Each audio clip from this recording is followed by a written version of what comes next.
ladies and gentlemen. Yes, this is recorded on a necessary journey. Roll that intro.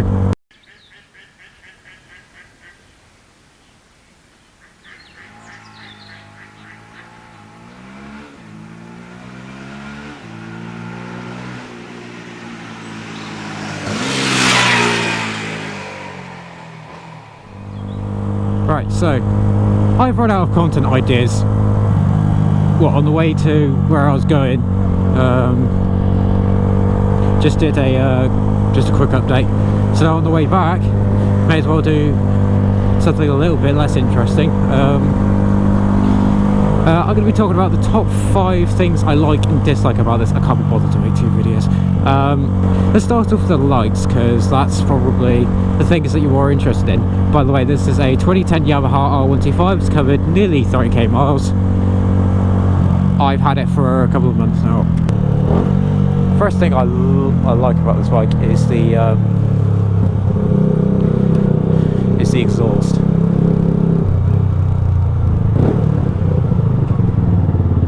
The exhaust is a Scorpion Paracone, I think it is. And it came with the bike, but fucking hell is it nice. It's got that just right amount of rasp with just the right amount of tone. And it means that, you know, whilst it's not overly loud to get the attention of those, it's just loud enough where it's going to bring more attention to you and people are going to be more noticing of you. I am a firm believer in loud pipe saves lives. Alright, number 2, the looks. The looks of this bike are immense. It's basically a tiny R6 to some degree. It looks amazing. I'd probably consider this to be the sexiest 125 of its age. I mean, just look at it, man. It's gorgeous. Number 3 I like about this bike is what I'm doing here. Is the mileage, actually. The petrol mileage. It's amazing. It's actually pretty good. It's somewhere around over 300 miles. Yeah, that's probably, I think this achieves somewhere around 300 odd miles. Probably around 310, 315. Which is really good. Do be aware though, this bike doesn't like to run on shit fuel. And unfortunately, shit fuel's the only stuff available at the moment, so around me.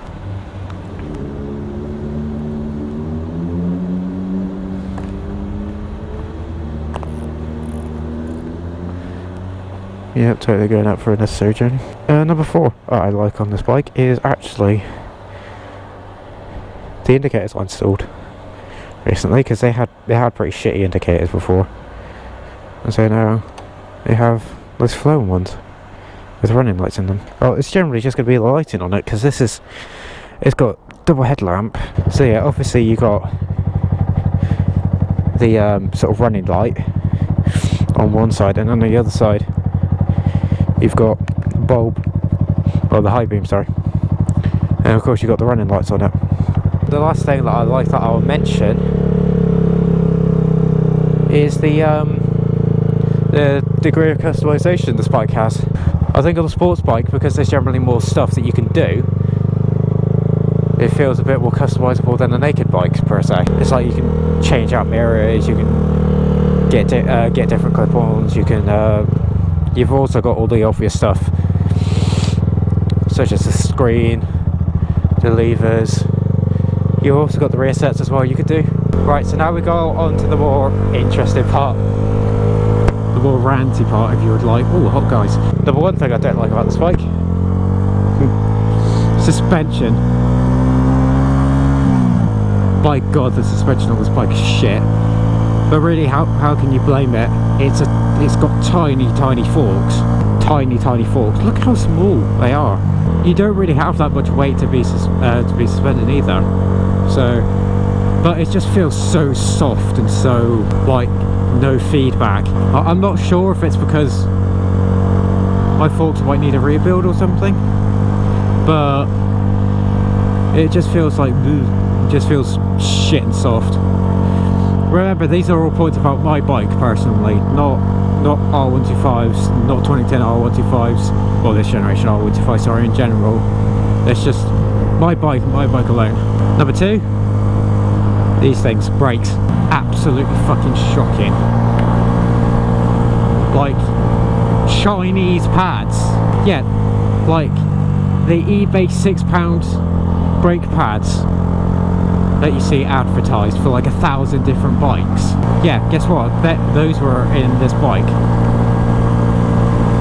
The rear disc was warped, the fucking front caliper was fucking filled with shit. The front brake line was like stretched as well. I don't know what to call it.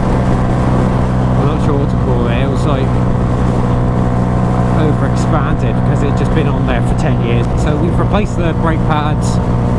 And the rear disc was fucking bent, warped to absolute shit.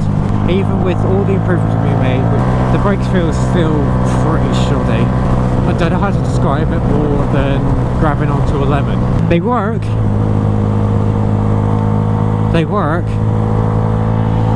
but I don't have confidence in them. Alright, number 3 thing I don't like about this bike, the ergonomic setup for my size.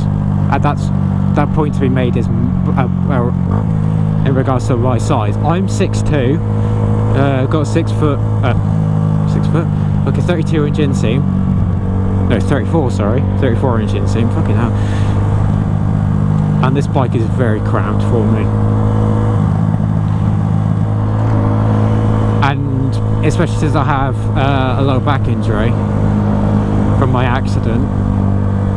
Oh shit! Hello. Yeah, from getting rear-ended. That basically means I have 2 riding positions. Back here, my arms and legs are a bit more comfortable, but my back is in agony. Or here, where my legs are fucking cramped up as shit and my arms are a bit meh. I wouldn't recommend this bike for someone over 6'2". Well, over 6 foot really. If you're a smaller rider, then yeah, you'll probably get on absolutely fine. But I'd say if you're over 6 foot, don't. Get an MT at least. The MT was still cramped, but it was way less than this. The number 4 thing I don't like about this bike was the fucking condition it was left in when we got it. Every single piece of plastic beyond the screen, and I think this piece of Carol Lane, and maybe the rear mudguard, however I can't verify that, all broken somehow. How could you have broken literally every single piece of plastic on this bike? Okay, last thing I'll mention is the clutch and gearbox setup for this bike. So with the clutch, it was basically impossible to use, like when I first got it, because the lever was fucking weirdly adjusted. The clutch cable, never seen any lubricant or anything.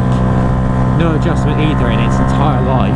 And I think because of that, it's resulted in the gearbox wearing quite badly, to the point where on downshifts where I know that I press down, or when I press down enough, it just won't downshift. And the clutch just has no bite. It's like either stalling or closed. Like there's literally a tiny millimeter of space where the bite point is. I really hope you guys enjoyed this. Please remember, this is not every 2010 R125. This is my 2010 R125 I'm complaining about. Yeah, let me know down below what you love and hate about your bike. No bike is perfect. Every bike deserves criticism in some way. Maybe perfect to you, maybe absolute dog shit in someone else's eyes. But still, yeah. Hope you guys enjoyed. Let me know down below. Love you all. Have a good rest of your day.